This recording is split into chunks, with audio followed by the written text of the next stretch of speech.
Cederanya sejumlah pemain berpotensi mengganggu persiapan timnas sepak bola kita mengarungi babak keempat kualifikasi Piala Dunia 2026 zona Asia. Lalu sejauh mana peluang timnas kita menghadapi tuan rumah Arab Saudi dan Irak nanti? Kami akan diskusikan ini bersama analis sepak bola Muhammad Kusnaini. Bungkus dengan Tifal di sini, apa kabar, Bung?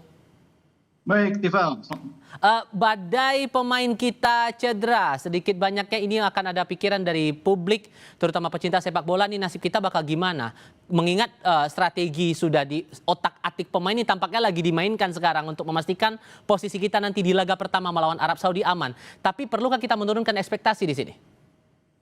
Iya, memang yang paling terasa itu kabar cederanya dua kiper utama ya. Tidak hanya Odero, bahkan Martin Pas juga ternyata kemungkinan besar juga tidak akan bisa bermain karena dia sudah lama tidak bermain memang. Sehingga posisi nomor satu itu di bawah mister gawang sekarang harus diisi oleh pemain yang bisa dibilang bukan pilihan pertama dan pilihan kedua.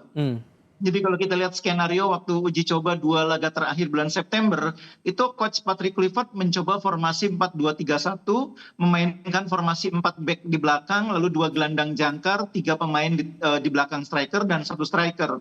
Nah, dengan cederanya penjaga gawang, ini juga akan menjadi pertanyaan, apakah Coach Patrick Kluivert akan tetap komit memainkan formasi 4 di belakang, atau kembali ke formasi yang sudah lebih dulu dipakai di beberapa pertandingan kualifikasi, formasi 3 back.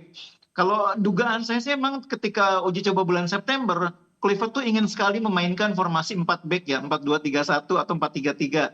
Karena itu dia 2 pertandingan berturut-turut dia bermain dengan formasi 4 back di belakang. Nah, sekarang pertanyaannya kan kalau waktu itu kipernya kuat, kalau sekarang kipernya bukan pilihan pertama kedua, apakah dia masih akan seyakin itu? Itu saya pikir pertanyaan terbesar yang sekarang ada di benak Kluivert dan jajarannya dengan formasi pemain yang seperti sekarang dia punya, apakah masih yakin dengan formasi 4 back atau kembali ke formasi yang lebih aman 3 back di belakang? Dan terakhir yang terbaru itu Audero kabar batal, kemudian Kluivert memanggil nama kiper PSM Makassar, Reza Arya Pratama. Sejauh mana Anda menganalisis jam terbang dan pengaruhnya nanti untuk pertahanan timnas kita nanti melawan Arab Saudi terutama? Iya, pemanggilan Reza ini mau tidak mau harus dilakukan karena kita tidak hanya kehilangan satu ya, tapi bahkan 2 sekaligus. Kalau Nadio itu merupakan pilihan otomatis karena dia selama ini memang sering dipanggil sebagai kiper keempat. Dan kalau kita lihat performa Nadio musim ini di Liga, dia juga sangat baik ya. 6 pertandingan itu dia mencatat 26 save, cukup tinggi untuk seorang pemain yang baru bermain 6 kali. Riyandi 30 save tapi sudah 7 pertandingan. Jadi artinya Nadio ini dalam performa yang baik dan mungkin menjadi pesaing ketat bagi Hernando di bawah mister gawang untuk posisi sebagai kiper utama. Nah, kalau Reza mau tidak mau memang harus dipanggil karena kita butuh kiper yang bisa membackup sekiranya Martin Pas betul-betul tidak bisa dimainkan. Dan selama ini Reza memang sudah sering dipanggil oleh timnas senior, sekalipun memang tidak selalu menjadi kiper yang dimainkan, lebih banyak sebagai bagian dari skuad. Tapi kalau membaca alam kebatinan lah dalam tanda kutip, kalau Anda melihatnya Bungkus sampai akhirnya nama Reza Arya Pratama ini yang dipanggil oleh Coach Kluivert untuk menguatkan posisi kita melawan Arab Saudi nanti dikaitkan dengan harmonisasi tim kita, ini akan sejauh mana efeknya kemudian? Karena Reza juga sudah sering dipanggil secara psikologis sebetulnya tidak terlalu banyak masalah ya. Cuma tinggal soal keyakinan. Bagi jajaran pelatih ini kan persoalan kiper tuh soal keyakinan ya. Jadi orang yang biasanya pertama kali dipilih oleh seorang pelatih itu posisi penjaga gawang. Karena dia orang yang harus betul-betul diyakini oleh jajaran pelatih, termasuk oleh pelatih utama, pelatih kepala, sebagai orang yang tepat untuk mengisi posisi di bawah mister gawang. Nah, ketika pilihan pertama dan kedua tidak bisa dimainkan, itu akan sangat mengganggu confidence pelatih itu.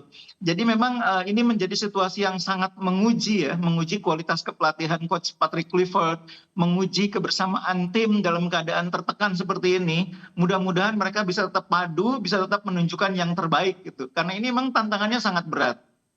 Ditambah lagi kalau kita mencermati pernyataan dari Pak Sumarji terakhir kali yang menyebut oleh Romani ini 95% fit. Tapi kondisinya kan belum main di klub. Kalau Anda melihat bahwa akan berisiko tidak kalau Ole akan dimainkan dalam melawan Arab Saudi atau ya sebetulnya masih ada peluang untuk bisa diturunkan ke lapangan? Kalau saya lebih melihat dipanggilnya Ole itu untuk menambah kepercayaan diri ya. Karena kita melihat dalam 2 uji coba terakhir, pemain-pemain yang diturunkan di depan itu tidak terlalu meyakinkan performanya. Entah itu Mauro Zeustra, entah itu Ramadan Sananta, atau pemain lain yang dicoba bermain sebagai false nine, itu juga tidak terlalu meyakinkan. Makanya pelatih memanggil Ole dengan harapan pemain lain confidence-nya meningkat, fighting spirit-nya meningkat. Kalau secara jujur dengan situasi dia belum sepenuhnya pulih, dia juga belum pernah bermain di kompetisi, peluang Ole main itu bisa dibilang hanya untuk 30 sampai 45 menit. Hampir hampir sangat sulit mengharapkan dia main 90 menit ya. Kalaupun dipaksakan main 90 menit akan sangat berisiko terhadap cederanya dan klubnya mungkin akan komplain ya karena di klubnya aja belum main. Jadi lebih banyak kehadiran Ole ini untuk menambah rasa percaya diri tim secara keseluruhan, ditambah mungkin sebagai super sub ketika tim betul-betul butuh 30 menit terakhir atau 15 menit terakhir, butuh orang yang diharapkan bisa memecah kebuntuan. Nah, itu mungkin baru Ole dimainkan.